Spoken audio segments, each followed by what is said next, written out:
Hello everybody and welcome back to the EA Sports Creator Series for what is the penultimate round of the season. We can all get very excited for that because we've got a season finale coming next week. But first of all, this weekend, it is your Friday frenzy of Formula 2 action, and we are mimicking the real-life F1 circus.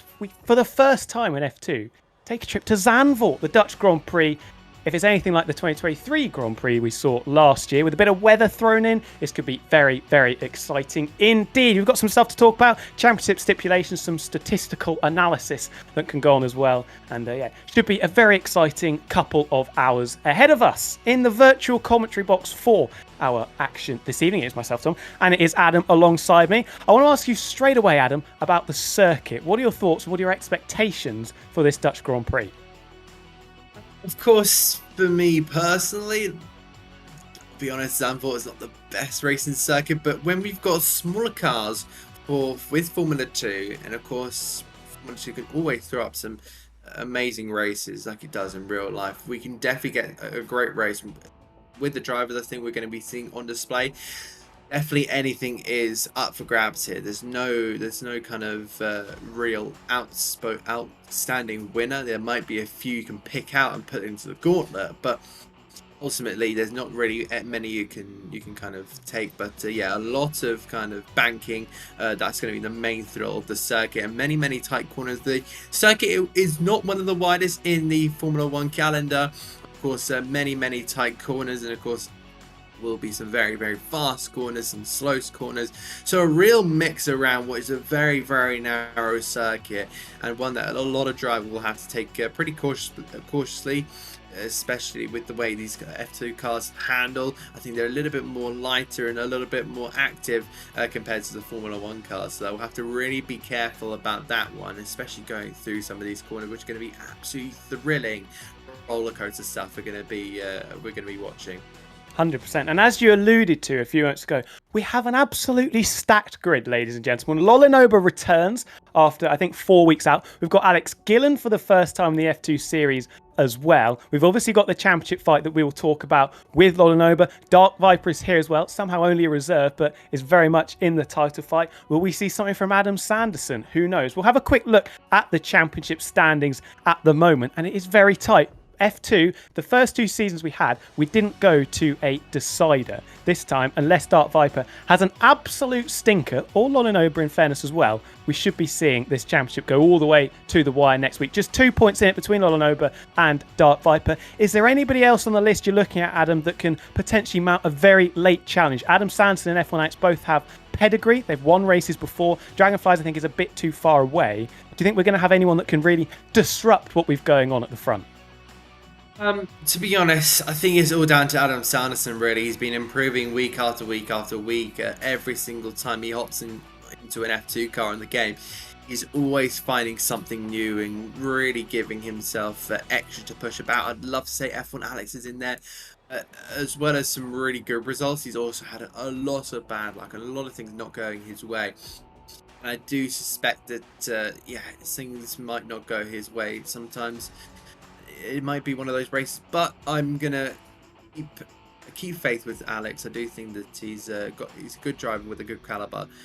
But, yeah, he's been close there many times. He's been improving every single season he's been upon here, and for sure that fourth place could be definitely something. Maybe Kreisig can pop himself into the top 5. Things go well for him, definitely on those 147 points. And Hayden Gillis, of course, second place, back in the very first institution of this championship, just being beaten out by Onsop Rob. He could definitely pull his way up if he gets the results right. So much to really talk about, and yeah, definitely just seeing that whole entire grid. Some have had missed rounds, but also you have seen some very good drivers out there, and definitely can get those results in place. Yeah, F1 Alex is an interesting one, isn't he? Started the season pretty well, was obviously runner-up last season at the end of F1 23 to Mr. Dale. Picked up in the first 4 feature races, 3 thirds and a 4th. Hasn't been on the podium in the feature race since. Is that form a concern for you at all? It's just showed the credibility of the grid. Of course, we've got so many talented drivers out there, and all standing a mark out there, and you can really tell by just the forward chart that these guys have been really, really on amazing form. But yeah, you can definitely get hit with a bit of bad luck. And it's about how you come back from it. Of course, one memory that really sticks out was when he had that when F1 Alex did have that accident back in Vegas, contact, and of course he went immediately out of the race. It's just moments like those that are dropping in points where he could definitely be third, but it's just things like that he needs to be kind of keeping aware of, and could definitely find himself back up into a top 5. So I think definitely if he does get a top 5, he can definitely be happy about that one. But it's just staying out of trouble really, and saying that on a narrow circuit again is not the easiest whatsoever. So definitely think he's got a big potential to kind of be able to leap up. But also again, Adam Sanderson 2 points in front of him will be a massive contender as well. Yeah, and Gwatz as well. Haven't spoken about him. Came back 3 weeks ago from his slightly unsuccessful stint in F1. And has got 3 victories, 2 of them being feature race wins. Won the sprint last week in Abu Dhabi. Certainly going to be up there as well. Kryzik, you mentioned earlier, also very quick driver. Hasn't always had the rub of the green, but 2 feature race victories so far. Hasn't taken part in a lot of events. We could have an absolutely incredible fight for pole position for the feature race and also the sprint race with a lot of these guys coming through. And we have no idea what to expect from Alex Gillen. I think that is the biggest thing that I'm looking forward to. Can the Gillenator take the fight to the leading contenders, the established names in F2? What do you think, Adam? Do you think we're going to see Gillen up there?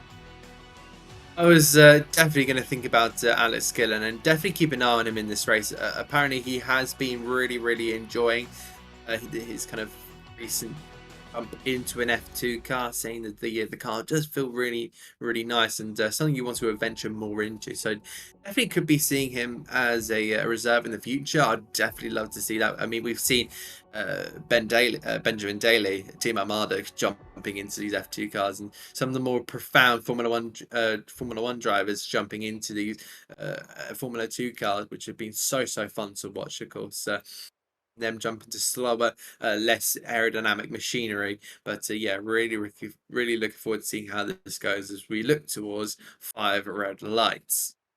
Little bit of moisture in the air as well. That could add an extra little bit of spice. No formation lap, I believe, so we will be thrown straight into the thick of it. So we can't have an initial assessment of how the grid is looking.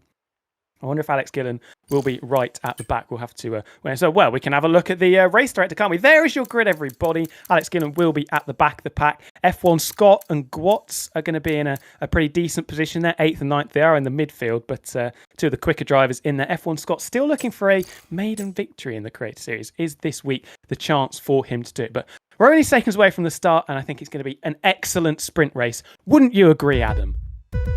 Absolutely, and clutches in. Build the revs, watch for the lights. And we go racing here at Zandvoort. Decent start there from Blackmere. They head their way in towards the first corner and pulling out an extraordinary lead. But you see all the rain all going out there from the flick of the tyres, and a couple of contact there at the back. But they flick through the first couple of corners in toward the banking of turn 3. It's going to be towards the inside of the corner, but really good stuff there from the top end of the field. The midfield driver will have to be very careful as they head their way up through the hills. Yeah, Blackmere left everybody for dead off the line. Bit of jostling for position going on behind us. Dan Moran, a bit of a cork in the bottle with the likes of Pond and Gwatz in there. Good start from 8th or 9th on the grid. His teammate in the pitch, F1 Scott, highlighted him before the race. Had a stink, a bit of contact with what I think was Dart Viper in the Van Alsel. Not 100% sure on that. Up the inside we go with Kryzik, who's had a good start as well in the Invicta car, trying to make places, getting ahead of Luke Howick, relegating the Dams down into 7th place. And there is Alex Gillen in the MP Motorsport car, swinging around the outside of a couple of drivers. Couldn't quite get ahead of Hoodie Pete there.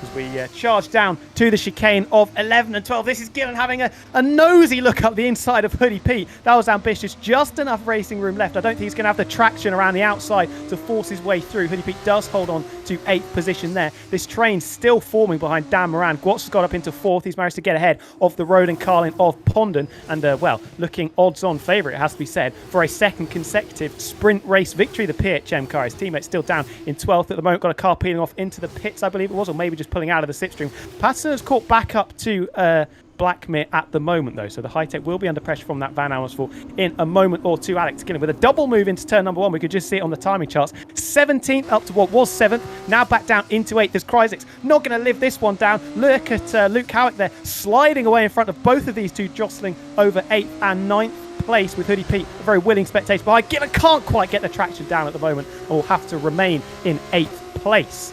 Gap out in front, 1 second. Lolinoba making steady progress through the field. I think it's fair to say Dark Viper also relegating Ches down a position as Kryzik's finally gets the move done on Luke Howick. Alex Gillen's going to be next in line to try and get past this Dams car. Will it be a lunge up the inside? No, that is definitely not a regulation overtaking point. F1 Scott losing more places. Luke Howick is not going to go down without a fight here. They're continuing to squabble with Kryzik, who you would expect is going to be the faster driver in this Invicta car, but unable to just put Luke Howick to the sword here. But I think he's going to get it done now, as he's going to run out of road Luke Howick on the outside there. Absolutely brilliant stuff there.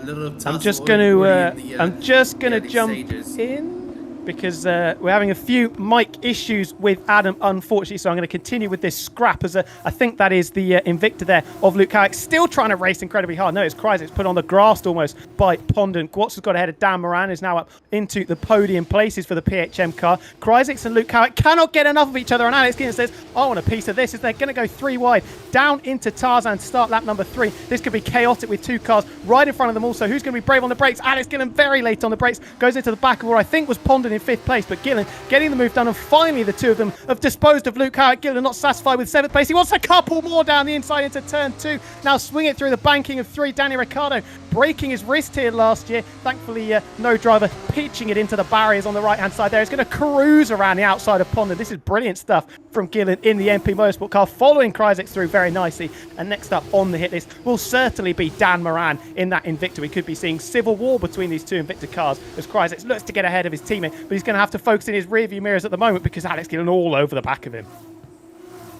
Oh, it's getting pretty close there with the MP Motorsport right in the back here. Kryzik's just having a look all over his mirrors and really having to play defensive. That's a move there from Gwatz there as he looks up the inside of Patterson, the Yorkshire man, now having to look in the mirrors as Blackmere just continues all the way down the road.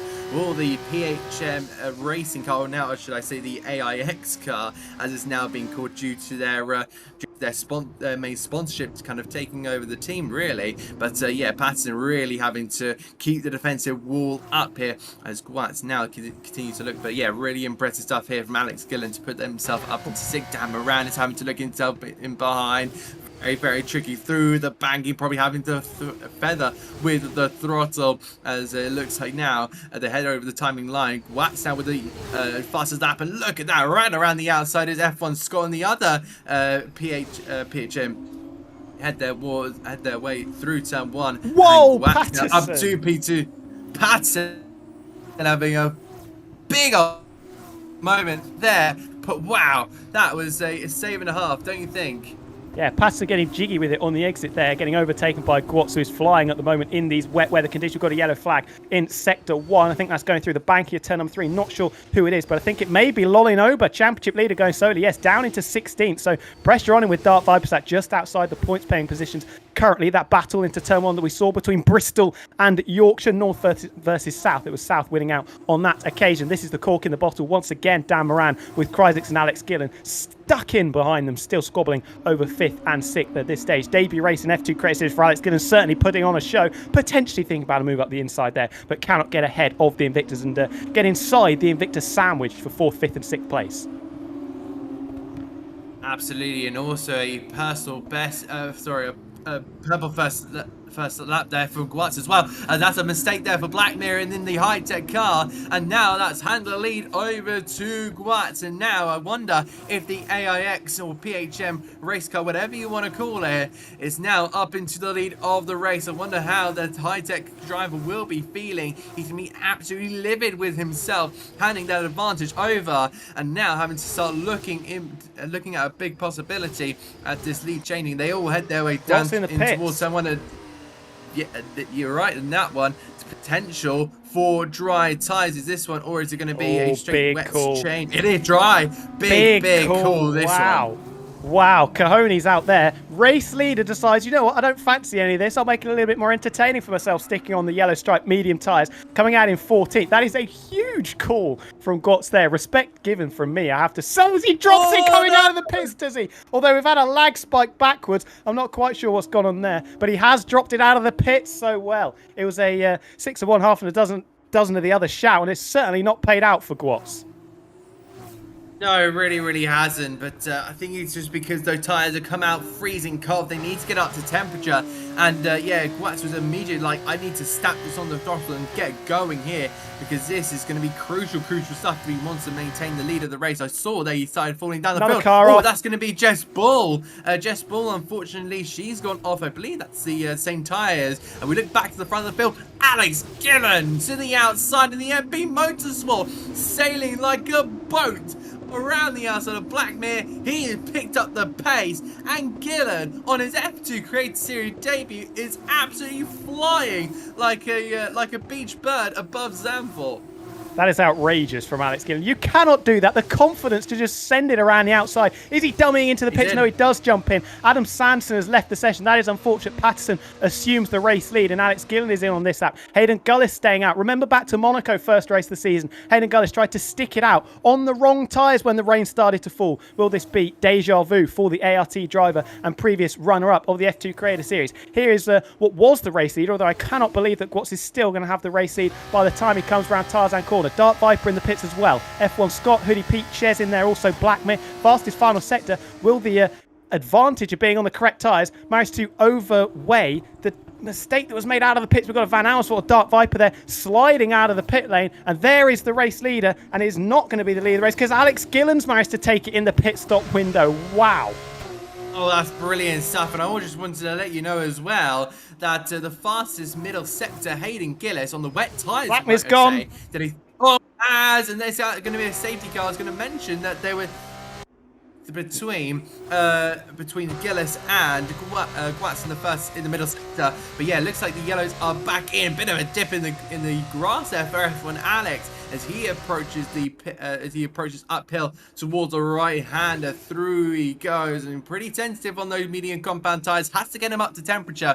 And again, Hayden Gillis heading a purple middle sector. It was his teammate, I believe, Lola Noba setting a purple first sector. So the ART's on a flyer here, but you cannot fault Alex Gillen, who's looking so strong in that Red Bull caped MP Motorsport. Oh, Patterson, criminal error, speeding into the pit lane. That's going to cost him a chance at probably a couple of points in that Van Amersfoort car. Alex Gillen, though, it's his first race. He's got the strategy call absolutely right, and he's ended up 3.5 seconds clear of his nearest rival. Patterson coming out of the pits along with Hayden Gullis. Adam Sanderson not in the session as Gwatz trying to recover from that mistake. Does set the fastest lap of the race, and remember there is an extra point going out for that, and Lola Noba says thank you very much, I'll steal that one from you. Dart Viper in all of this, if anybody saw it just before the pit stops came, he lost a couple of places, was in 8th place, dropped down into 11th, now finds himself in a net 3rd place. Unfortunately that one. This is Blackmere here. Oh, and that was getting very close there for the high-tech driver, and he approaches up toward turn number 3, and I think he just dropped it. Yeah, he does drop it, and out of the session. That is super unfortunate there for Blackmere. So you can see by the way the curve kind of goes. Whoa! Oh, Patterson round. The Yorkshireman drops it on the slick compound tyre, and the Yorkshireman absolutely sent round in the Van Amersfoort, one of the home teams, unfortunately having one of their drivers dropping right out. Oh, there's another car off on the left-hand side. It was Infratic, the Portuguese native, and unfortunately both those cars have dropped positions here. This is crazy stuff here in Zandvoort. Yeah, they've come together. Patterson pirouetting his way through the middle sector, and then obviously coming to blows with Infratic, who was probably an innocent bystander, you would imagine, as Patterson tried to rejoin the track. Alex Gillen is being hauled in there by Gwatz, but look at the driver in 3rd place. They are extremely quick. Dart Viper challenging for the championship. He's very close with the rear wing flap open to the back of the PHM of Gwatz, but not close enough to make a move into Tarzan Corner. Will sit behind for the time being. Adam Sanderson still out there on the wet tyres. Must be thinking, well, I've got to just try something, although I think he's going to tumble through the field very shortly. Lola Noba and F1 Scott dueling over 7th and 8th place. Was there a bit of damage there for the ART on the left-hand side? I don't think it was, but Scott robust in his defence, holding on to 7th place there. Oh, absolutely. And also, Guats was 9/10 faster than Alex Gillen, so Gillen potentially feeling the pressure. And we now focus here on Lodenova. We know how quick he is. And potential, contact! And that's the PHM of Hayden. Was that Hayden? No, it's Sanderson's AI going into the back there, and you see the debris flicking right up. Kryzik's have been overtaken there by Lodenova. Really crazy stuff. The black and red ART flying through with the number 5 on the side, and he's going to now go past F1 Scott here in the PHM. So yeah, super unfortunate that one. I think that was in fact the front wing lost in that one, but through they go. They really going absolutely boxy punchy through there, and Kryzik fancied his opportunity, but unfortunately, alas, he had to sit in behind. Bit of a jink there from F1 Scott down into the chicane. I wonder if that just put Lolenova off slightly, scything his way through the field in the Sauber livery car. Alex Gillen reclaims the fastest lap, immediately taken by Dark Viper, who you can see on the timing charts is up into second place there, relegates Squats down into third, 5 seconds ahead of Luke Howick. We could be 3 wide further back though. Lolenova, F1 Scott, Kryzik's down to turn 1. Battle resumed, but it's way too late on the brakes. I think it was F1 Scott slamming into the rear of Hayden Gullis' ART car, and his teammate Hayden Gullis' just gravel at the exit of turn number 1 there. Lolenova rallying as he tried to get past Kryzik to hold on to 7th place, over Kryzik, who's still there on the outside. And has got fantastic drive out of the turn of 3 and holds on, reclaims, 7th place. Must have used the high side there to turn 3 there. I'm not going to pronounce that name, but yeah, he must have used the outside to turn 3. Potentially then fly round the outside, get the better traction, and now they're still side by side there. Lolenova having to get this big old squeeze there for F1 Scott, but he's gone off the road.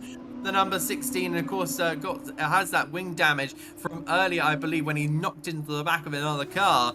So yeah, he's now going to have to really, really struggle on this one. And I don't think he should pit. I think he should just stay out. He's got a good gap to Pondent in behind. Trying to have a look on our timing screens. Yeah, that seemed to be about 3 seconds. 3.5 seconds that is in that one. Now look at Guats, who looked pretty quick, but now he's looking at the rear end of Dark Viper. So there he goes, the Dutch-based team. He's having to go on the defensive, and it looks like sweeping around the outside, the German-based team of PHM in with Guats behind the wheel, absolutely loving it out there. But hey, Alex Gillen in the MP Motorsport, absolutely thrilling stuff here.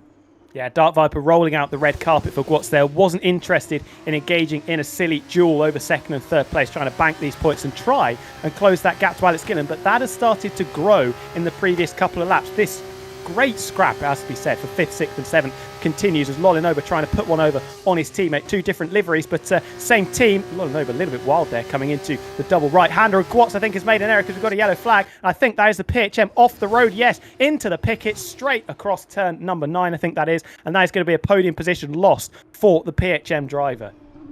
Yeah, it's so easy to do that. You just got to take a little bit too much speed through the right-hander. You dip into the grass, and then it's like an ice rink, and especially because it's been raining in the last couple of minutes for quite a long time, just before it kind of turned into this dry condition. That grass would still have been soaking wet from the earlier rain, and now he's fallen right back into the clutches here of Kryzik, who's not being a slow driver whatsoever. He's now looking at potential podium. Luke Howick also in P3 here. They cross over the timing line. Dark Viper 20.8. Then we've got Luke Howick with a 21.1, and getting very, very close between the two. Between the two ARTs turning their way in towards 2, in towards 3. Up the inside, Lolenova. Oh, that's going to be big contact between the two. And end plate loss there for Lolenova. And looking to see that Hayden Gillis, I don't think he'll be very happy with that one. But my goodness, here ART GP Civil War.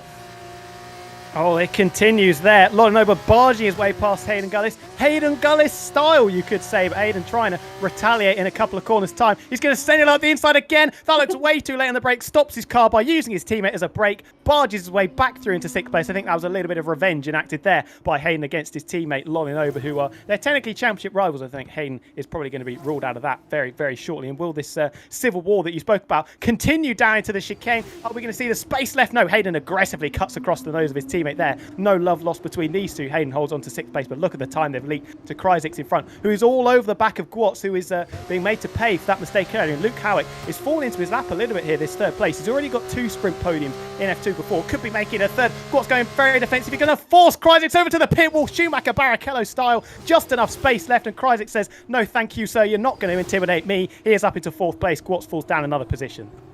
Oh, that was just a hold your breath moment when you see that they've just managed to come through there. But wow, Kryzik was just on the back of that one that did the personal best last time around as well as Luke Howick. So 21.0 for Howick, 20.2 for Kryzik last time around according to our timing screen. But yeah, that's brilliant stuff there from Kryzik. Got very, very bold in that one, knew what he had to do, and luckily kept all parts of the car. Speaking of keeping parts of the car, that's not exactly what Infratic and Patton have done. They've lost pieces, and they've got Hoodie Pete there, the Milan-based driver who's heading up towards the Rob Schlottermaker box, of course, heading up the hills and then in towards Slovak, towards the left-hand sky flag I've been called in the years. But wow, this is a big old battle here. Now, is Hoodie P going to risk it on the inside? No, he doesn't. The Van Amersfoort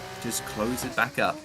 Just want to raise something very quickly. At the start of lap number 13, Alex Gillen, or lap number 12, sorry, Alex Gillen had a 4-second lead over Dark Viper as Luke Howick is getting mugged by a couple of cars here. Kryzik and Gwatz getting past the Dams car, and a podium that was looking likely for Luke Howick has been reeled in by these 2 drivers, kicked straight in the face, and off the podium we go, back down into 5th you go, sir. But yeah, that gap that was just over 4 seconds, down to 3.3. It's now back up to 3.4. So potentially some tyre issues for Gillen. Maybe Dark Viper's looked after those medium compound tyres a little bit better, though. Alex Gillen, even though he's not experienced in the F2 Creator Series, very, very experienced at racing in F1 Creator Series. So we'll know how to win a Grand Prix. I think that is fair to say. And with that 3.5 second margin that he's got with 2.5 laps to go, I doubt he will let that slip. The battle for third could still be interesting as Luke Howick gets one over on Gwatz, getting 4th place back. The PHM is off the road again. Disaster class for Gwatz at the moment. The last 3 or 4 laps have been terrible for the driver that was in the lead of the race, remember earlier. He was so quick in the wet weather conditions. Such a shame to see him fall through the field. He could still pick up a couple of points with F1 Scott in 8th having severe front wing damage. He's now going to deal with Hayden Gullis, though, which is not the easiest thing to defend against. And I think he could be a little bit worried seeing that ART reel in and appear in those rearview mirrors. Yeah, he would be a little bit nervous, a little bit trembly, as you could say. But Hayden Gillis is not one to back off a battle either. But yeah, really, really good stuff. We're going back to maybe Gillen and Dark Viper because they are signed to really start to close on each other here. But Hayden Gillis to the outside can force a little bit of contact as well, a little bit of argy-bargy. Gillen to the outside. Does he have the grip? Does he have the speed? Does he have the momentum to float that around the outside? Yes, he does. Maybe not here because now the PHM on the inside line, and who will float it around the outside? That's going to be Gwatz here to try and go around the outside, but Hayden Gillis managed to keep that. Now they head up to Rob Schlottermacher, who unfortunately lost his life here at the Zandvoort circuit back in the 1960s, but he's now just having to look at the PHM racing car, really keeping on ties here with Hayden, but Gillis is really romping away in this one, powering their way through turns 9 in towards 10. They go the switch back to the right hand side before turning it in, getting that long left hander. That's exactly what Hayden Gillis is doing, getting that long left sweeper absolutely spot on. You can see that a little gap forming from that extra usage of the circuit.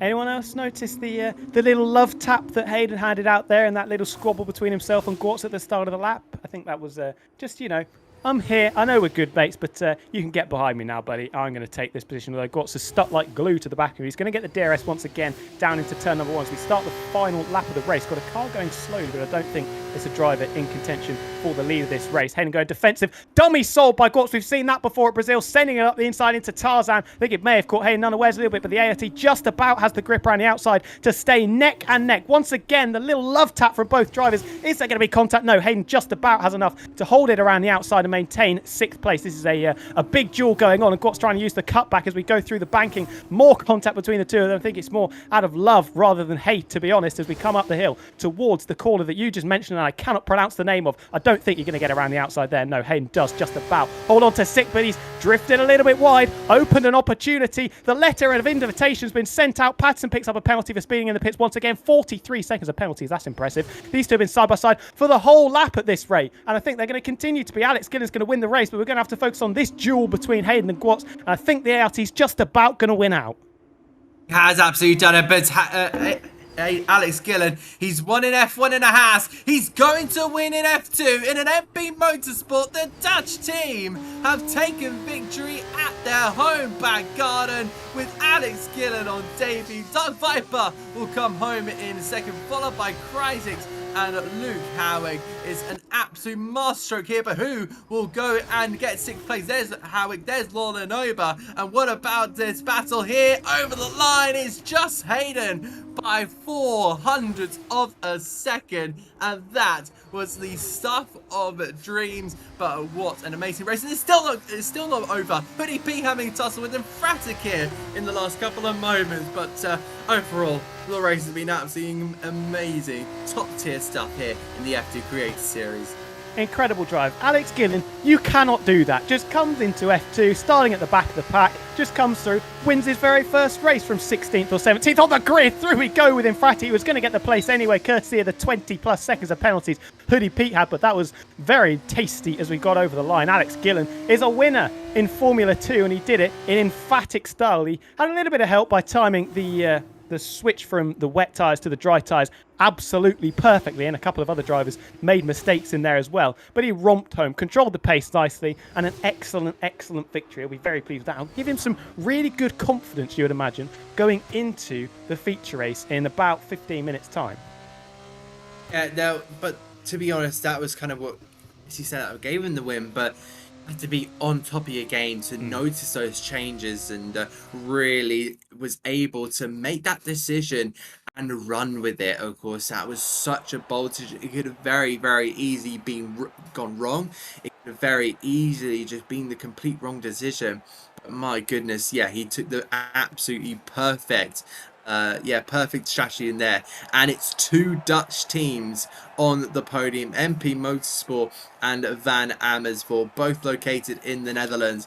If you're a Dutchie, I'm sure you'll be very happy about this one, but there you can see the results. Alex Gillen takes maximum points from Dark Viper, with Kreisix there, the Frenchman, taking the final spot on the podium with like Howick and Lauren Ober, with Ian Gillis there in P6, just beating out Gwatz, with F1 Scott, the Scotsman, 8, followed by Pondon with the Emphatic complete the top 10. Adam Sanderson, Hoodie P, Chesnoy Gaming, Jess Ball, Dan Moran, F1 Alex Patterson, who had his fair share of issues, and the only retirement there, unfortunately, Blackmere for the High Tech Grand Prix team. My goodness, we've had an absolutely thrilling race, but can we kind of talk about how this kind of sets us up for the second race as well? Of course, the longer feature race would be a massively interesting kind of how interesting it's going to be. We've already been given a bit of a demolition. Now we get to see how this kind of turns out for the other race.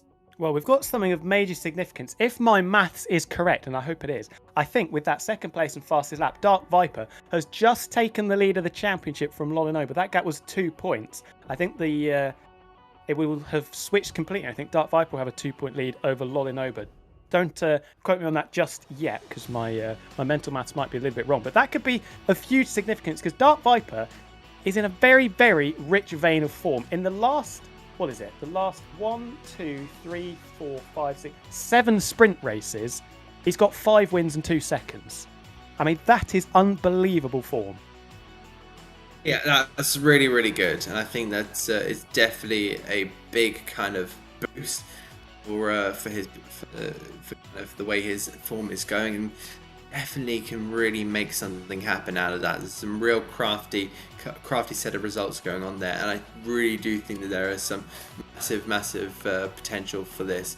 And I think this kind of now gets it more exciting for the race here, for the feature race. And there is kind of the updated standings by 1 point there. Dark Viper 208 to Lolanova's 207 with Adam Sanderson and F1 Alex both dropping points there. Not ideal for their situation. Kryzik still there in 6th place with 153 points. Gillen also gaining points at 113. Yeah, really seeing how these points are going to pay in the way they're going as well.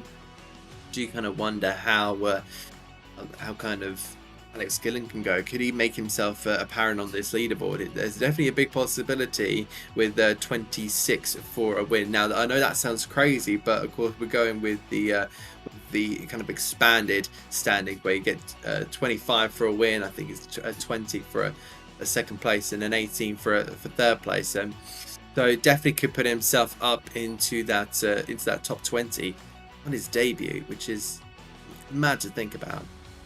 100%, yeah. And I think we've got to just quickly talk about what you said earlier with Kryzik, as your light is incredibly bright there. Oh my days. That was unbelievable to have a look at. But yeah, Kryzik, just very quickly, because we are going to have a little word with Adam Sanderson in about 15 seconds' time. I think he'll be very, very confident at finishing 3rd place in this championship. If he's here for the last couple of races, it's like we've just gone underwater there as well. That's some very interesting light work going on. But we are going to very quickly bring Adam Sanderson into the box. It's probably not the interview that he was hoping to do, because the sprint race was a little bit disastrous. Do you want to talk us through it, Adam? Well, I didn't race it. That's not ideal, to be honest. No, it's not. I was up until lap 3, just keeping it clean. I wasn't sure what the guys ahead were going to do, so whenever I saw a gap, I went for it, but I held off. And then I just disconnected, tried to rejoin about 3 times, and only managed to get my car back on lap 13 or something. Apparently my AI stayed out to like lap 9 on wet, which is not the optimal strat. But yeah, love that. Finished P11. Not the best, so I'm hoping for no disconnects in the feature. Of course, there was, as you say, that it's not ideal, but you still have that confidence to try and get a good result, or is there kind of something you need to rebuild? Nah, I don't need to. Well, I didn't really have too much confidence coming into this track anyway. I thought I was good around here, and then I looked at the time trial leaderboards to see Lolly's time. 18.2. My best is an 18.9, so that's a big gap to overcome. I'm confident. I've always got the better feature race pace than most in the grid, so I reckon I could score a decent result, but I don't think the win is on. Unfortunate. I think my only chance to win this season in the feature race flew away when I made that mistake in Las Vegas. But we'll see. We'll see. Never say never. I've got a question actually about your improvement, in particular this season, because you are part of a fairly elite group of drivers that have got more than 10 total podiums, 7 of them coming in this season. Is it with this game that you're gelling with really well, or is it just you're feeling more confident after 3 seasons in F2? Where is this real balloon in form come from? Because we also saw it at the end of season 2 on F1 23. Yeah. Well, I mean, everyone was saying how they weren't taking it too seriously, so I wasn't taking it too seriously to begin with. And then I realised that everyone was like being really sweaty, so I decided to do a little bit of practice, maybe an hour or 2 before the races, and that's helped, I guess. I guess I have kind of gelled with this year's handling model. I'm doing better all round. Like my last F1 race in the Creator Series, I scored a P9, which was my best result for a long time in the F1 Creator Series. So I guess I'm just gelling with the game more. But I don't know. We'll see. We'll see. This season's been good, but the last few races, I've just made silly mistakes, really. I just need to stop making those under pressure mistakes, and then hopefully we can challenge a bit more. But having a stable internet connection will definitely help that. And just kind of maybe round this off and just kind of talk about the next round at Monza. Is that another possibility? Because I know I've joined you in some of those open lobbies, and you're a pretty fast driver. I've been aware of how many times we've faced each other off on that one. But is that kind of one where you want to maybe get another podium on that one, or maybe one that will potentially spell success for you? So my chat have called me Mr. Monza. because one, we always end on an open lobby of an F2 Monza track race. However, the main reason why they call me it is because I typically win those. I'm quite quick around there. However, I know some of these guys, they also consider themselves to be quite adept at Monza, so I don't want to get my hopes up too high. We'll see. I reckon I'm going to score a good result there, but I don't know how the race is going to go, because obviously as soon as you get a little bit of damage in these cars, the wing changes are immensely long, and your strategy's thrown straight out the window. Strategy's not gone my way so far, so hopefully I can turn that around. Yeah, well, thank you very much for talking to us. Pleasure as always, Adam. We will let you get on with your one-shot qualifying session and the feature race to come. Thank you. Watch me bottle. Hopefully not, fingers crossed. No. That was a good one. Yeah, Adam Sanderson's a really interesting one, isn't he? Because, like I alluded to, the pace, the increase in pace and the confidence in this game in particular, he's got 11 podiums in the Creator Series, and I said 7 of them have come this season. Even though he said that recently he hasn't been the best form, he's just racking up points. He's third in the championship. You've got to be third in the championship for a reason, right? Yeah, absolutely. There's been a great deal of consistency. I'm just having a look at kind of his run of results, and they've been absolutely amazing. There's been barely any times that he's not scored a point. He's just been always up there, and I think that's kind of the main thing you need for Formula 2. You need to be up there. You need to be getting those points, and for him to be able to stake those kind of claims of I'm going to be up here is absolutely amazing. Yeah, and we're getting ready to go in a, once again, slightly damp one-shot qualifying session. We're on board with Dark Viper. Would you like to take us around a lap with Dark Viper, the new championship leader? I absolutely would. We now head in towards the first corner here at Tarzan, braking just after the 100-meter board. Get the car slowed down. A little bit of a lock-up on the front left there as he tries to squirm his way out of that first corner. Then you head it all the way through turn number 2, head off onto those curbs.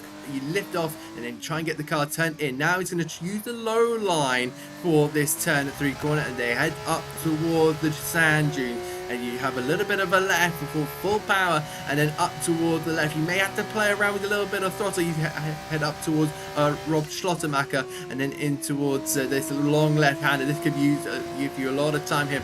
A little bit of squirm through the left-hander, a little bit of rear loss, but he's keeping it in control here as he carries his way through turn number 8. And then in towards 9 we go, trying to carry a lot of, carry and get all the way to that apex corner, back to the right-hand side, into towards the left for turn number 10, and then use all the throttle that you can over the curbs there. Okay, a little bit too wide there. Currently still in the lead at this moment in time as he passes sector 2, but yeah, just before the 100-meter board, brake it, because of course you are in the wet. It's going to require a little bit more braking. You do not want to be locking those corners through the okay, we go, and then in towards those last 2 corners. It'll be through to the right, and just carry the momentum, carry all the speed as he heads through Arie Luyendag Bosch, the named after the 2-time Indianapolis 500 winner. And it's a beautiful lap from Dark Viper, and across the timing beam, it's a 1:31.610, and that takes him a 10th faster than Alex Gillen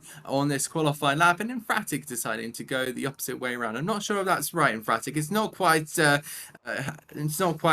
backwards, a backwards championship. But if we wanted to create a backwards championship, I'm more than happy to do that. I'd love to create like a backwards kind of reverse circuit championship, but yeah, we'll have to see what the bosses of Creator Series say about that one. He had a nice little view of a crane there as well. Hopefully that's not foreshadowing that he's going to bin it into the wall and have to get picked up by one of those cranes during the feature race. But you can see there are 2 drivers in a class their own. Dark Viper 10th ahead of Alex Gillen. Big cluster of drivers just 6/10 away. Kryzik's F1 Alex, Lolinoba and Gwatz. Then another big gap back. F1 Scott and Adam Sanderson will be maybe a little bit disheartened by that. 8th and 9th. They'll potentially look to be challenging for the top 5, and Infratic as well disqualified. We don't know necessarily what happened. Maybe there was a mistake in there. Hayden Gullis as well, down in 15th place. Not an ideal one-shot qualifying for that ART, starting 10 places behind his teammate. Never ideal to be kind of in that position. You always want to be kind of near the top, because now he's going to be qualifying in that kind of bottom area, and that's never nice, knowing that you're going to have to get around that pack. It does look like it's going to be dry conditions, which is absolutely brilliant to see there, but I do think that's going to be a little bit easier for some of our Formula 2 drivers. And I think the likes of Lolo Nova, we know he's very, very quick, but those dry conditions, he really lit up the racetrack. And I really do believe he's got some great potential. I think he just needs to rebuild that confidence after being out for, what was it, 4 weeks.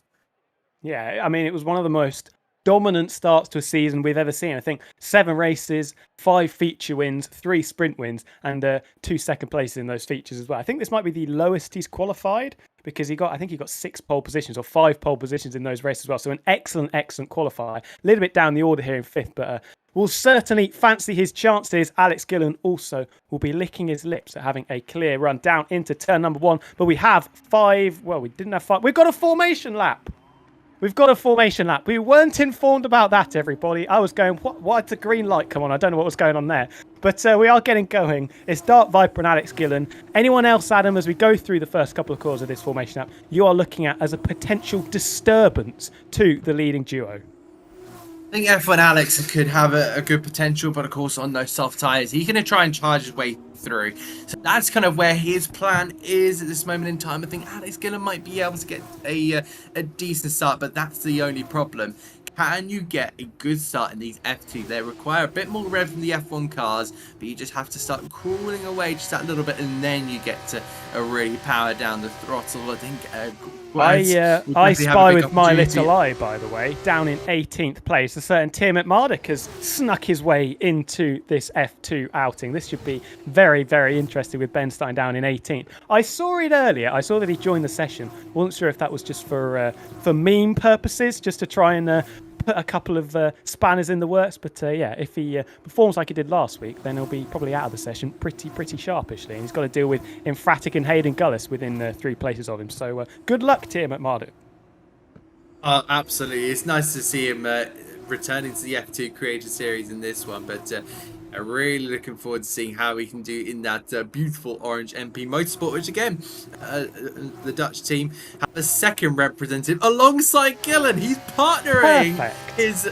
Oh, that's a match made in heaven. Alex Gillen and Tim Mardick, who have thrown friendly insults at each other for years upon years, find themselves in the same F2 team. We absolutely love to see it. I do hope they find each other on circuit, because this is absolutely going to be brilliant.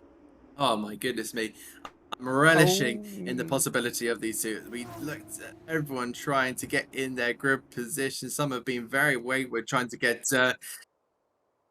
We haven't got an ideal camera angle. We'll try and work out what goes on from the rear of the field. I think that's the best way to do it. A couple of drivers getting disqualified, but we do have 5 red lights almost in front of our drivers. Netherlands versus Netherlands on the front row, and it is lights out and away we go from the bird's eye view that we can't quite work out what is going on. Even Stevens from the front to Alex Gillen trying to make some progress down to turn number 1. It's actually Kryzik go around the outside again to try and nab second place at the earliest possible opportunity. The time tower's in the way. I think Alex has just about managed to defend that assault, but he's going to have another go around the outside. Alex Gillen-esque from the sprint race, and they're going to battle once again. They got stuck into each other halfway through the sprint. Alex Gillen came out on top in that particular duel, and I think Kryzik has won out here, but they're still going to be side by side up towards the corner that I can't pronounce, unfortunately enough. Alex Gillen in second place now, ahead of Kryzik. F1 Alex, a very handy spectator for us. Lolan Ober and Gwatz following in behind. Oh, it's brilliant through there. They've really kept into a really nice rhythm with each other. So it was almost like a dance before then having to back off there for Kryzik, and unfortunately him having to give up the ghost on that one. F1 Alex getting involved in behind. I think we've had a yellow in behind, and there was a number 14 Invicta racing car, and it looks like our high-tech, it was Blackmere and the Brazilian of Dan Moran both getting involved in each other's businesses too much here, as Howick under pressure from Hayden Gillis in the ART looking to fight back from 15th on the grid. He's now back up into the top 10, but how can he go about this race? He's going to be one to watch here, I think, is Hayden Gillis, because he is, of course, qualified low down. It doesn't seem like the rain is in his favour, but if he can make something happen in this one, I definitely think there's a big opportunity here. Dark Viper now crosses over the timing line, still in the lead of Alex Gillen, who leading by 0.3 of a second. With Kryzik just in behind, and he's now under pressure here from F1 Alex. Yeah, very interesting line from F1 Alex there. Almost looked like he was taking the pit lane exit through turn number 1 there, but keeping out of trouble. Unfortunate for Dan Moran and Blackmore. I think they came to blows potentially there. Dan Moran not going to be Dan the man in this race. He's now dropped down into 17th, courtesy of that contact. The top 6 have pulled away a little bit. F1's got a little bit of a cork in the bottle for the 2 Tridents. F1 Alex looking for any opportunity to get alongside and challenge that in Victor Kryzek. Unable to do so, and I think Blackmore has dropped it again, had a second whoopsie in the space of about 30 seconds, and will consign himself to 18th and last place, unfortunately for himself. Yeah, big opportunities. Oh, there's a Trident spinning round, and that's going to be Chestnut. I think that was his teammate Adam Sanderson. He got involved with. Unfortunately, there, Jess Ball having to slow right down in her high-tech racing car. But wow, that got pretty close. Yeah, no mirror signal manoeuvre there from Ches as he rejoined the circuit from that little spin there. Was it contact between himself and his teammate Adam Sanderson? We'll have to double check it again. Jess Ball was the innocent bystander there as Ches rejoined to the circuit. Not necessarily whilst looking where he was going. I think Alex Gillen's had a bit of a mistake coming through the banking because he's tumbling through the field. We're going to be 3 wide. Through goes Kryzek, F1 Alex, Gwatz, Lolinober in there as well. Gwatz is going to be the main beneficiary of this. He's taken a couple of places. Is he going to try and dance around the outside of F1 Alex? Well, not quite close enough to make that stick. Lolinober is now going to be introduced to Alex Gillen as these two who have duelled in F1 previously, now going to duel in F2 cars. Gillen, big mistake there. Not sure what it was. We didn't catch it. But tumbling through the field, Lolinober having a nibble out of the rear wing of Gwatz into the banked corner of 3. Unable to get that ART alongside, though.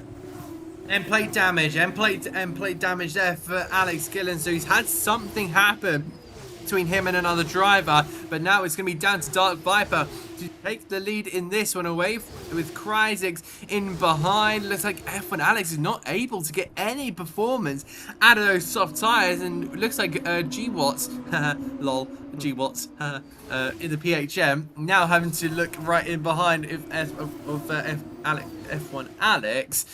Both on soft tyres. They're now going to try and make inroads on Kryzek and Dark Viper, but I think Watts actually wants to get through here on that slow-looking Prema. Apologies, Alex. I know I'm going to get an angry message after this one, but yeah, it looks like the PHM looking to try and find a way past. This is the perfect place to do it. Just before we now see Dark Viper and Kryzek about to DRS each other now through here. Let's have a look at this first battle. Right on the outside there for Kryzek. Does he get the move done? He absolutely does. That is one for the highlight reel. Right on the outside here for Lolinober. It looks like on Gwatz. And Gwatz now having to go side by side with the set runner-up in the championship. Almost a championship leader, but that was going into this double race here at Zandvoort for F1 Alex now. So it's Lolinober from Gwatz, from Alex, and then Alex. They had their way up towards the hill, and this is a replay. Tom. Here is Ches, yeah, following through his teammate.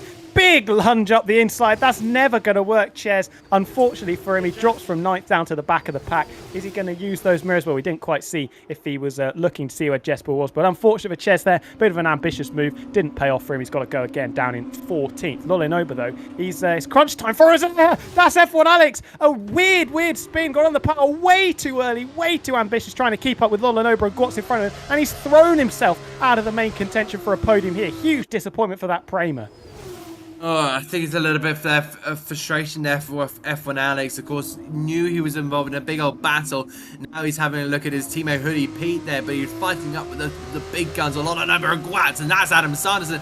Getting pretty much shoveled out to the sand dunes, to the beach on the left-hand side of us, but he's now going to have a go here on Gillis, but Gillis wants to go here on F1 Scott here. He's now going to get a potential overtake opportunity. Nope, it's going to be Luke Howick this time on Sanderson.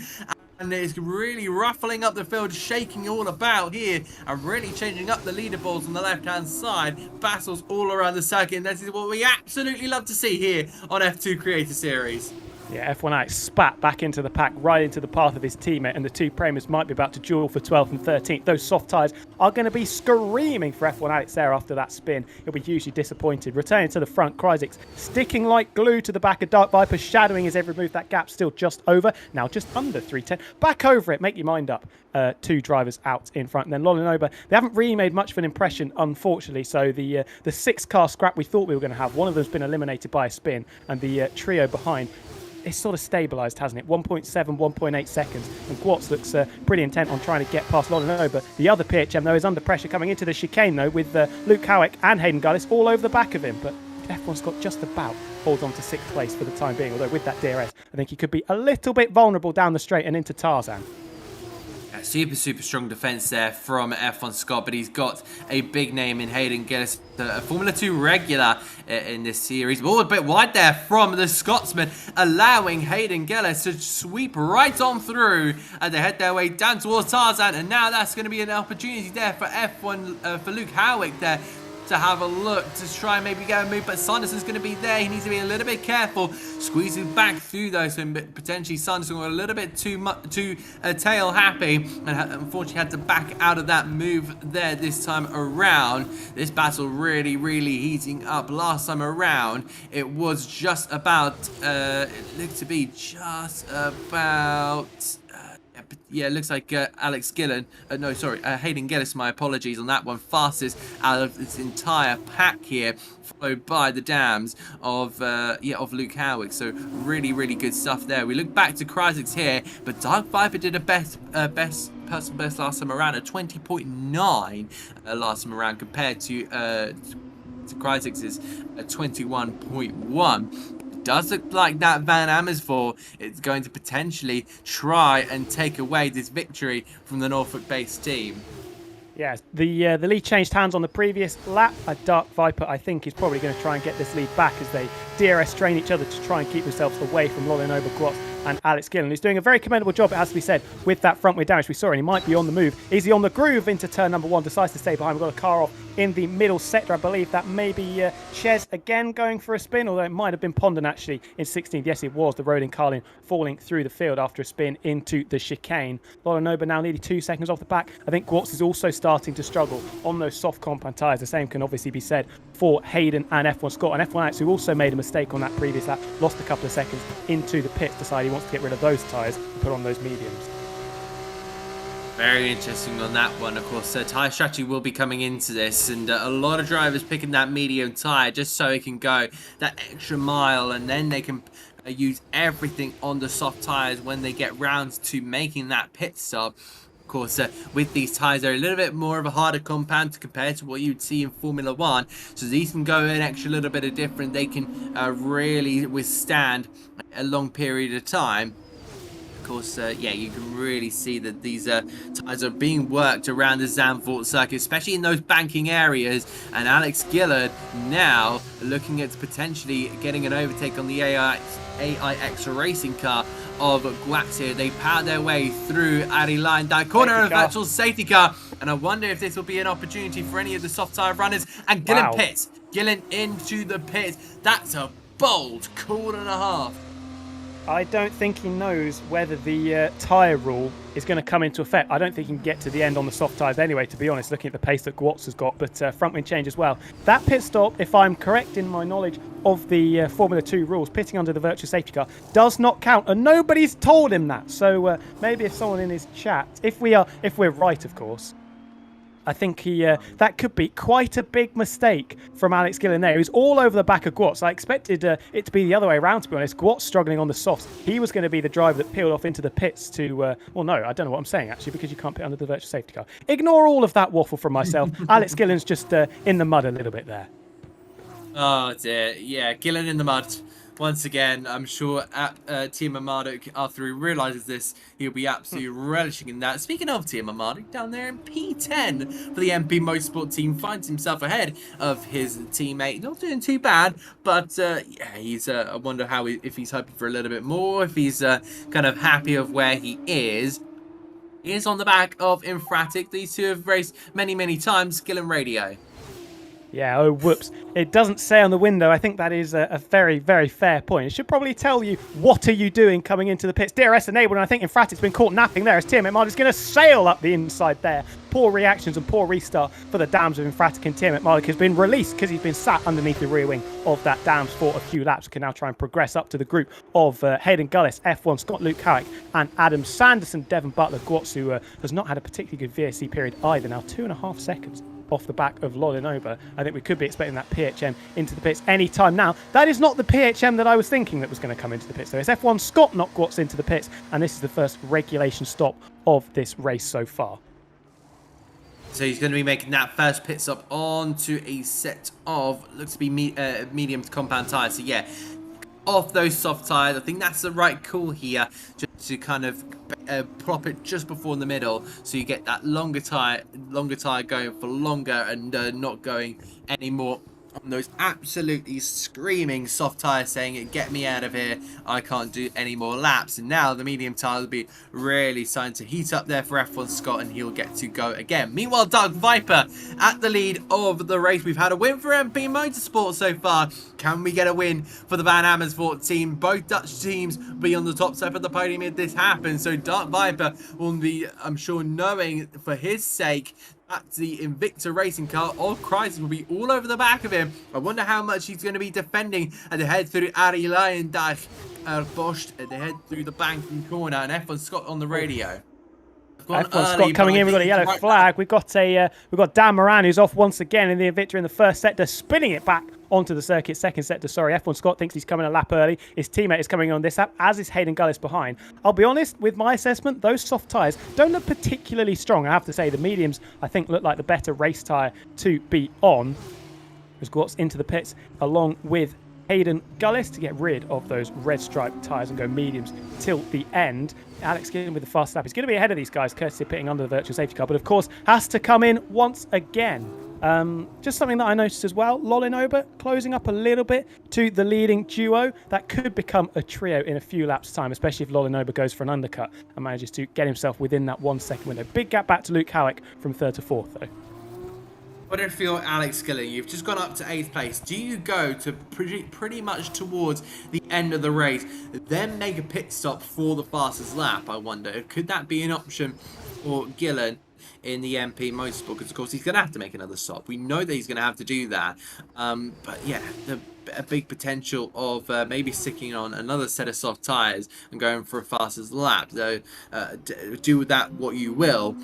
But yeah, just having a look down the field, you've got Viper, you've got Kryzik there in a battle for a hot battle for first place. There is Lolinoba in P3. You could potentially grab another podium there, but a change for the lead, it looks like, with Kryzik going back up to P1 in the Invicta racing car, and very much deserved. It seems like was faster last time around by a 10th, and a brilliant stuff there from the Invicta racing car. Now getting ahead of the Dutch-based team here, with Lolinoba currently in third and Luke Howick in a good fourth place. But Adam Sanderson so far looking decent in 5th place. Last time around at a 21.6, which would have been faster than the car ahead. Gillis. I worry about Gillen on a personal level. Well, I think that's a conversation for another matter. It's just going back to the conversation about Gillen.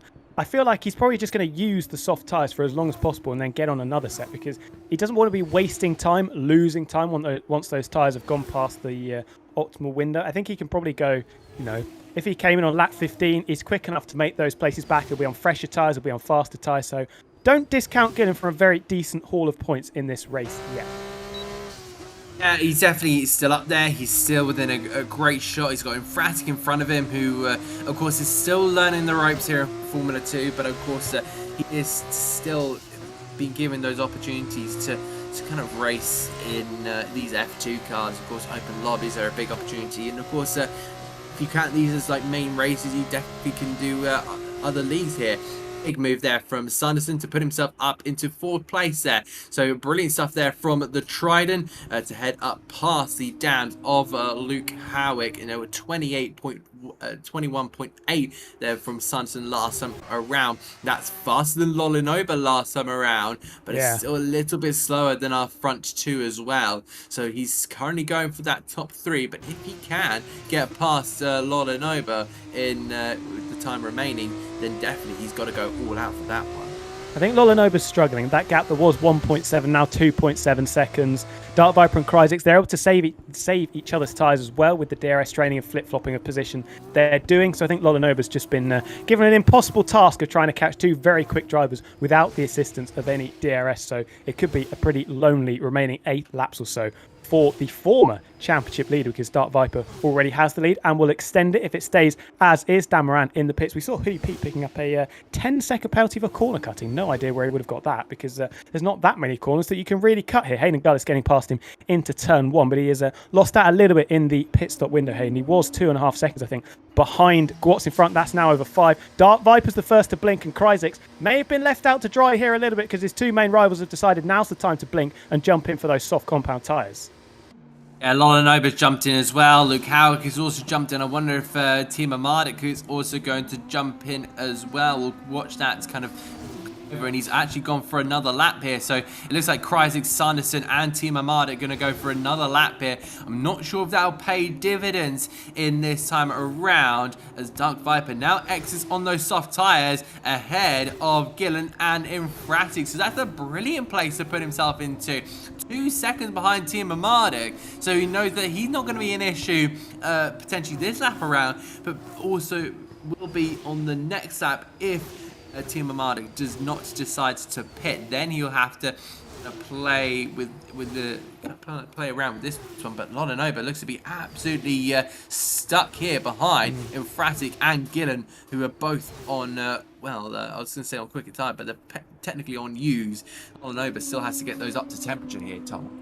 Absolutely, and Gwat's only a second and a half further back, so that's really not worked out for Lolanova. He has managed to get past Infratic. Tyres are cold on the outlap. Yes, they are, Viper, but you've got 2 seconds in hand at the moment, and you're probably going to have a little bit more as the race leader does decide now's the time to come in. Obviously, very close to braking. Pit lane speed limit as he locks all 4 tyres up into the box. It's going to be the red stripe soft compound tyres, obviously, and he's going to come out.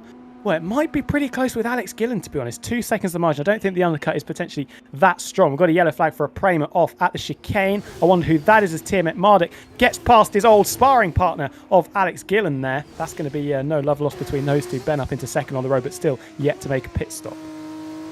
Oh yeah, so far he's just going to have to now probably play the hold-up game here. You've got Kryzix in there, now in behind him, 310s in fact, so that's closed drastically next time around and could be playing an advantage for his teammate. Well, let's actually see how this kind of turns out. Could he be playing the defensive game for his teammate? We're not entirely sure. We'll potentially get a team radio, but he's now going to be on the inside of the low line here. How will Timo Mardik approach this and just lets the Invicta racing car just sweep on through? No hold up in that one, and I think that he's going to maybe try and give his teammate a slipstream, but yeah, no real fight there for Timo Mardik. I don't think he's playing this sweaty. I think he just wants to play for a little bit of fun, a little bit of chilled out racing on a Friday night. There's no better way to spend it with the F2 Creator Series, and this is actually really turning out to be a big hauling battle. 100%. Apologies for the mistake as well. It was Dark Viper getting past Tiamat Mardik, not Alex Gillen. Alex Gillen was next in line to have a go at his sparring partner Tiamat Mardik, but Lolinova's now got between the two MP Motorsport cars. Gwatz has managed to get past Infratic, who's still out there on the mediums as well. 2 seconds between Alex Gillen and Gwatz. Fastest lap for Dark Viper, that could be crucial. Immediately nabbed by his main championship rival Lolinova by just over 1/10 of a second as Gillen gets very close to the back of Lolinova. Both of them closing on Tiamat Mardik, and then could be a bit of a cork in the bottle here, really hurting Lolinova's chances of winning this race because that gap to the lead is now nearly 4 seconds. Absolutely, and he's just holding up Lolanova like an absolute tree here for Alex Gillen, because Gillen will be looking at this and licking his lips saying, I could potentially do this, but of course he will have to make another stop there, too wide in towards this corner. Oh my goodness me, that got pretty close, a little bit too close there for the MP Motorsport team, but Gillen all over the back here of his, as you say, Tom, his sparring partner, the Red Bull Kate against the non-Red Bull Kate. They're going to try up the inside of 10 as Hoodie Pete's on the radio here. I brake tested in the pits by Pondon. That'll be a little bit of an investigation, I'd say. But yeah, Pondon, unfortunately, there, a little bit under being called out here. Big battle. Oh, and that's Gillen round the outside there. Timo Mardik. And who's that into the barrier? That's going to be Hoodie P. He's had a very difficult time around here in Zandvoort. Absolutely. Last 15 seconds off the back of that, probably some damage as well. I wouldn't be surprised to see Ben peel off into the pits. There was certainly no speedway teaming going on between the two MP Motorsport cars, and Alex Gillen now deciding he's going to come into the pits, so maybe that was what the battle's for. Gillen's so desperate to get past Ben because he wanted to get into the pits first, and we said it would be around lap 15 or 16 to go for another set of soft compound tyres. In he comes now. We're going to have to see how high Gillen can get. Him and Ben are probably going to be pretty close in the final few laps of this race, although Gillen will, of course, be ahead and will be on slightly fresher tyres. So watch this space. Gillen going to come out probably in 11th place there, ahead of F1 Alex, who has not had the Dutch Grand Prix that he would be looking for either. He's had his struggles, but again, potentially Monza could be a level playing field. A lot of practicing has been done around there, and it's just going to be slipstream heaven for a lot of these drivers. Personal best last time around for Cryzix, and he closes up to within 1 second here of Dark Viper, but it's still the Dutch team out in front. We can only look here with F1 Scott, 21.3 last time around, trying to close him on Adam Sanderson, but Sanderson has done a personal best last time around, as well as the 2 cars in front of him, that being Luke Howick and Hayden Gillis. More penalty for ODP, as F1 Scott said. Adam Sanderson is a mess. There's the Scotsman, as he looks to have definitely had a few clashes with him, and yeah, I think that it's a little bit difficult to kind of call out here, and we now see Team Amado peeling off into the pit lane. Yeah, relinquishes his old F1 teammate Gwatz, former McLaren teammate, before Gwatz rejoined F2. He's 4.5 seconds off the back of Lolinoba, though, so it could be 4th place at best. Infratic's still staying out, so he's yet to come in for those soft tyres. And Sanderson Scott, you can just imagine F1 Scott saying that in his lovely Scottish accent, can't you? You really, really can, but yeah, so I think Scott now up to 9th, but he's going to be feeling the pressure from both MPs by potentially the end of the race. Gillen, followed by Team Amadic, and they both come out in pretty similar kind of spots here. Yellow in Sector 1, is that a slow car? Potentially might be one of the high-techs. Luke Howick, was it? It may have been, I'm looking at a silver car. I think that might have been Jess Bull. That might have been Jess Bull, a back marker. Whoa. Unfortunately, that one big slide there for Hayden Gillis. He looks around the outside of the Portuguese native of Infratic, and that's a sweeper for Hayden Gillis in the blue and pink BWT sponsored ARTGP car. That was driven by Victor Martins in last year's Formula 2 campaign. But yeah, Infratic having to hand over that position. Unfortunately, well, he didn't have to, but he's on very, very old medium tyres on this one.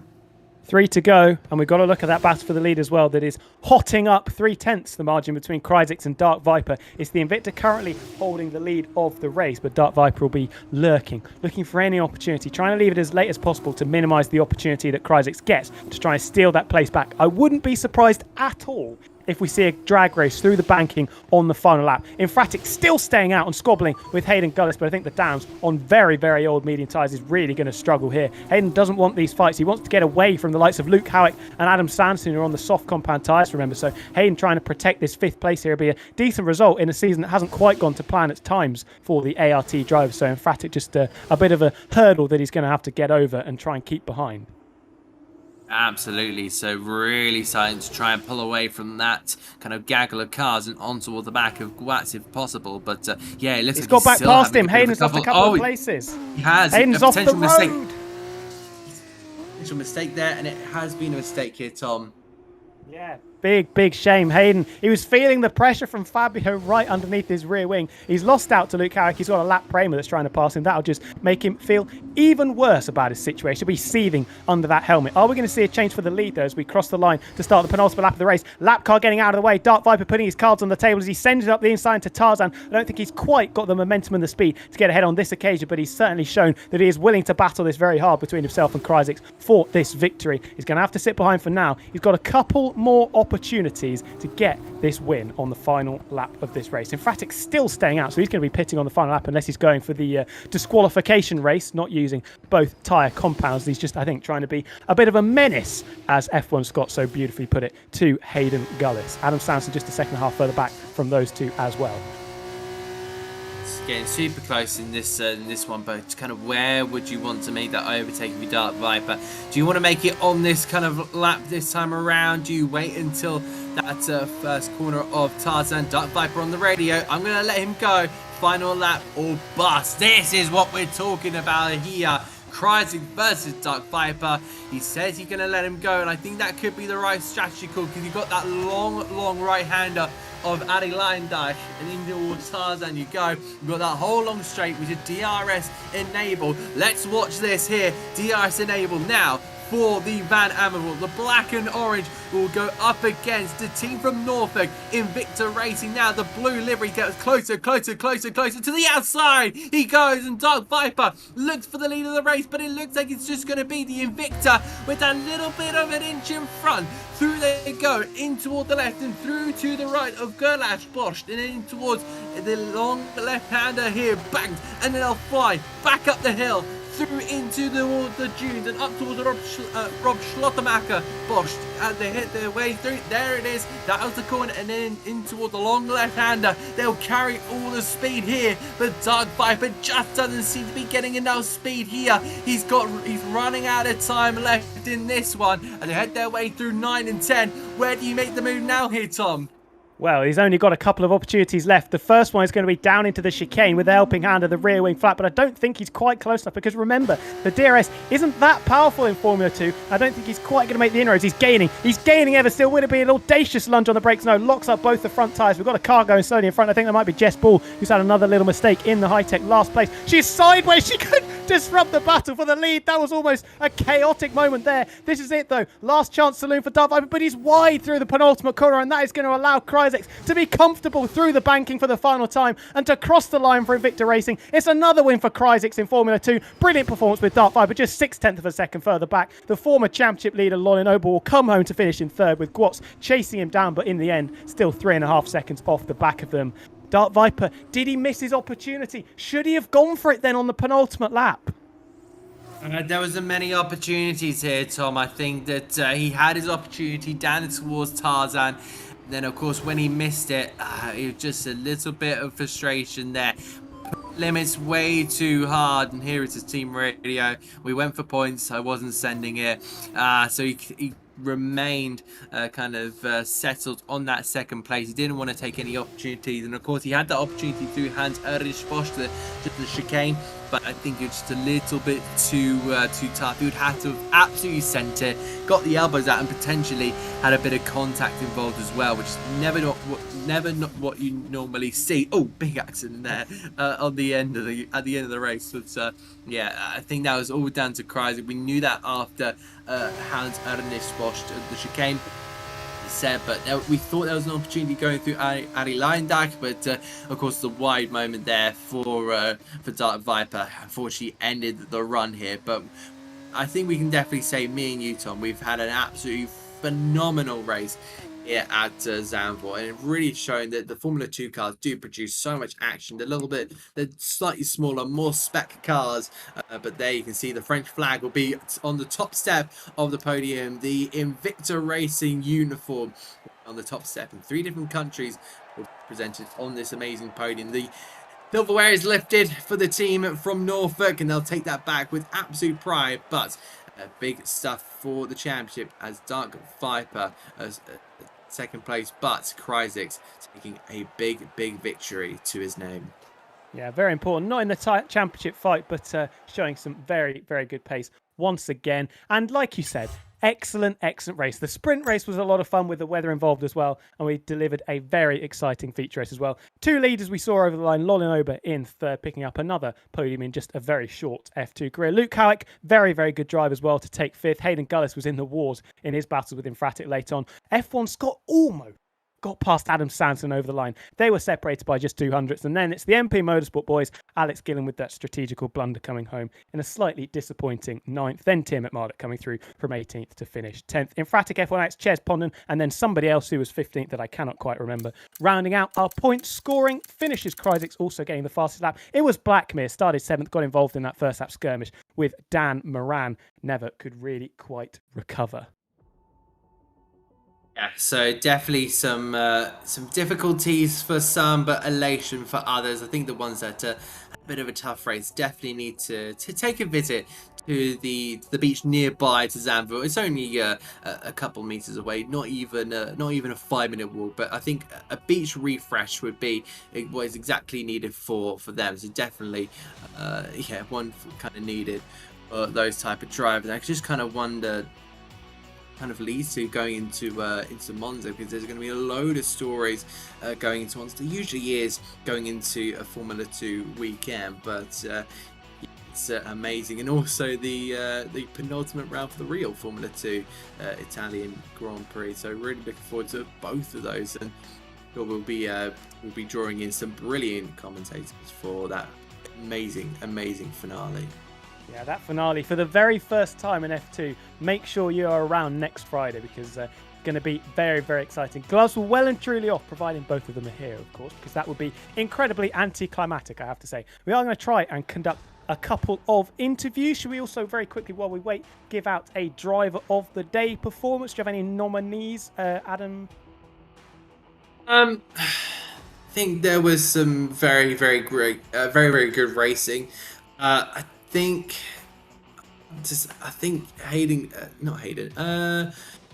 Alex Gillen should be in the gauntlet. He's of course had that race win, of course had a few difficulties and a misunderstanding in that F2 race. It was smart, but it was kind of the wrong regulations, if you know what I mean, in that kind of sense. But he's definitely in the gauntlet for now. Is there anyone else I kind of name forward? I think maybe even Crysis and Dark Viper. You have to say, I don't usually like to give it to a winner, but we both had some fantastic races. I definitely think they should be kind of in the pot. But to kind of narrow it down to one, I think would be very, very tough. Kind of, as you say, narrow it down to one, because they've all had their individual moments of brilliant, but also individual moments of struggles. But definitely think there's been some great consistency in there, and it'll require a little bit more of a chat to kind of get that final name in there. I think Luke Howick's a fairly decent chat as well. Solid in the sprint race, picked up a 5th place in the feature race as well. So that is, I believe, his second best result of the season. Howick was 11th in the standings before this race started. May jump ahead of F1. Got to on that one. We are going to conduct a couple of interviews, everybody. Who should we start with, Adam? Do you have any preferences from who we've got in the waiting room at the moment?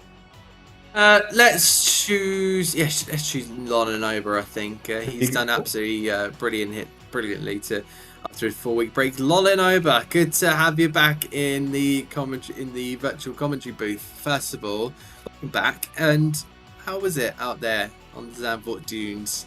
Yeah, thank you, mate. It was really, really, really difficult because I don't use F2 from like last race, so I don't know how to drive it, but that's cool, this podium. I get a surgery, so I can't be focused for my jaw. So I need to stay chill when I play now, and in Monza, hope I can drive. But he was good. In sprint just happened, I don't know what, but if I remember, I go from like P6 to P16. Someone tried to overtake me, and I go wide in T1. And when I come back in the track, I have gravel on my beautiful wheel, and I can't be stable. So I lose so much position, but it was great, this battle. I've just got a question about what it's like coming back in, because obviously you're in a championship fight with Dark Viper and he has overhauled you, but you've done some very decent damage limitation considering you are out of practice a little bit. How would you rate the performance today? Podium is great, so I give a 8. Sprint was bad because someone happened, but it's okay, it's race. So I give like 6 because I don't retire, but it's difficult to go from F1 to F2 because F2 is totally different on the rear. So I'm happy. I'm happy because it's really, really competitive, this championship today and next race, because in Monza we try to win a championship, but hope I can go well in next.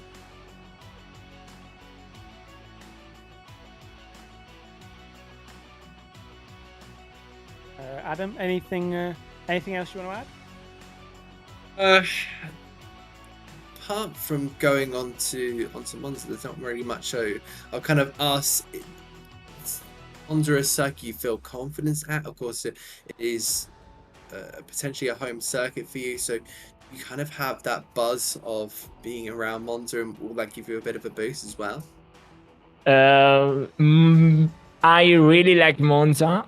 With F2 is only confident, because if I'm not confident in F2, I can't brake. So it's really difficult. But yeah, I try to use my home Grand Prix to win. Cool. Well, thank you very much for talking to us. And thank you. Yeah, we wish you the best of luck next week for the championship decider. Go well. Thank you, mate. See you. Thank you very, very much. Right. Okay. Next up, we are going to bring in Dark Viper. I don't think we've got Cryzix, unfortunately, for an interview. So we are going to speak to the runner-up today, Dark Viper. Congratulations on your second place. I don't know if you were aware, your chat may have said, but you have now taken the championship lead. Going into the season finale as the quote-unquote favourite potentially, how do you think you're going to be able to deal with that dynamic? Well, I've clearly got a good streak of P2s coming along, 5 of them. So if we can keep this consistency up, it's looking good. And just kind of going off these last 2 races, has there been like a spring in your step? And kind of talk about the build-up before going into both races, because it must have been quite difficult in the mind. Obviously for Abu Dhabi, Lolly wasn't there, and it was like a chance to catch up to him. And then like first race back today, it was kind of a bit scary, because if you look at like the form before he left, I was just constantly behind him, so I was a bit worried. This has given me a bit more confidence going into the final round, because we were able to outscore him today. Well, I've got to ask you about the consistency. You mentioned it with the second place. You're actually the first driver to reach 20 total podiums in the F2 Creator Series. So that's a nice little achievement for you there. The race as a whole, I think the main thing we've got to ask about is the inability to get the overtake down the previous lap. We saw a team radio come up where you weren't willing to risk it all because you had a championship on the line. Do you think lap 19, when you had the run, you were up the inside, do you think that was the opportunity to get that move done and take the win? Maybe, but I think he would have got us straight back. He was all over us. I just didn't have it. I think on my final lap, I was close to him. If I had that going on to the final lap, we might have been able to get a move done, but it was too far back and I didn't want to risk anything. Don't have anything else. Just a quick one on Monza as well. Thoughts on the circuit? Thoughts on how the battle with Lolanob will be? Other drivers getting involved as well. We know how competitive F2 Creator Series is being now, or has been this season. Do you feel confident? I didn't want to have to bring this up, guys, but I've actually had a 5-day Duolingo streak on Italian, so maybe well done. Yeah, maybe this is the one for me. Doing the preparation early, I'm a big fan of that. Yeah. Is that going to be your celebratory speech? You're going to come up with some yeah, I'll be able to Italian say words? sugar and apple and a man. So they aren't ready for me there. Excellent. Well, thank you very much for talking to us. Congratulations on the second place in the feature. And of course, we wish you the best of luck for the season finale next week. Yeah, thank you, guys. Can't wait to watch the commentary back. Thank you very, very much. Hashtag BBD. So that is us. That is us done for another week. A very exciting Dutch Grand Prix. Here are the standings for you going into the finale. 4 points the advantage that Dark Viper in the Van Amersfoort holds onto. It is a 2-horse race. Lolanob coming back. Damage limitation. Did pretty well to keep himself within 4 points. Only conceded 6 in fairness because he started the race 2 in front. Very tasty battle going on for third in the championship as well. Best of the rest. Dragonflies is probably out of it. F1 Alex didn't have a great event this week. Same with Adam Sanderson. That victory for Cryzix just elevated them into a very, very competitive position. Yeah, he did, and I definitely think that Cryzix is in a great spot, especially if if he stays for another season. Oh my goodness me, he's going to be for sure one to watch. Keep your eyes on Cryzix if he's there the next season of Creator Series. He's going to be sure very consistent driver, potentially Lolanob levels depending on what the entry list is looking like. I think the Dark Viper has been an absolute thriller in that one, and also more bad luck for F1 Alex. I just think that it wasn't his day.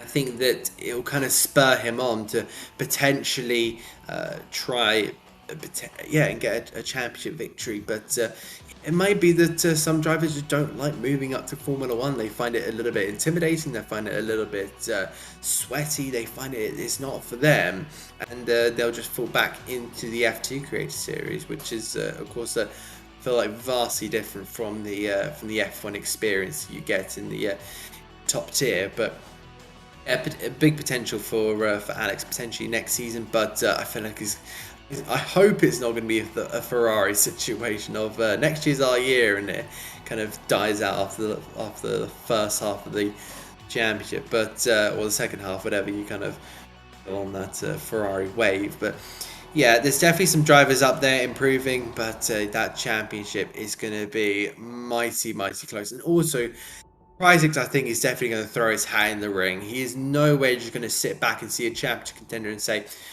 I'm going to let them through. He's going to go on to try and win this and stamp his authority into next season. So I definitely think we're going to be seeing some amazing stuff, and get excited for season 8 of Creator Series. I definitely think there's going to be one to watch, and hopefully we're going to get more numbers on the streams.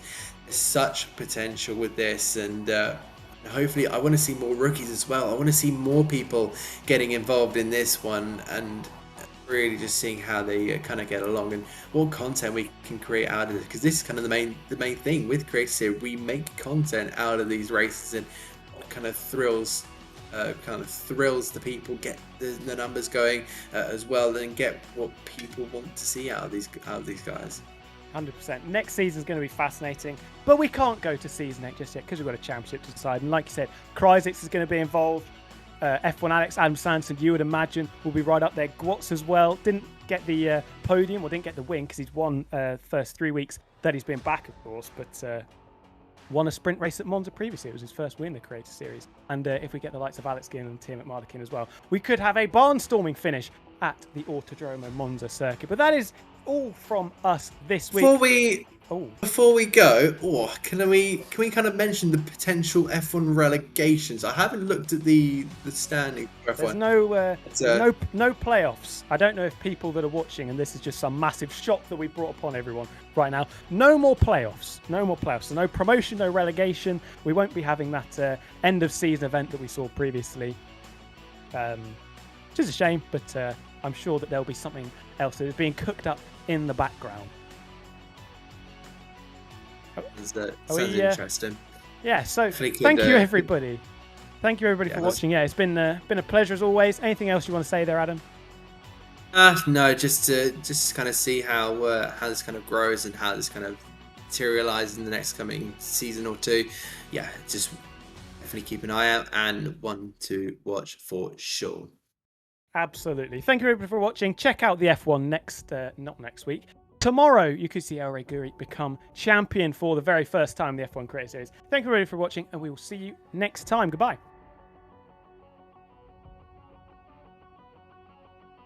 Bye.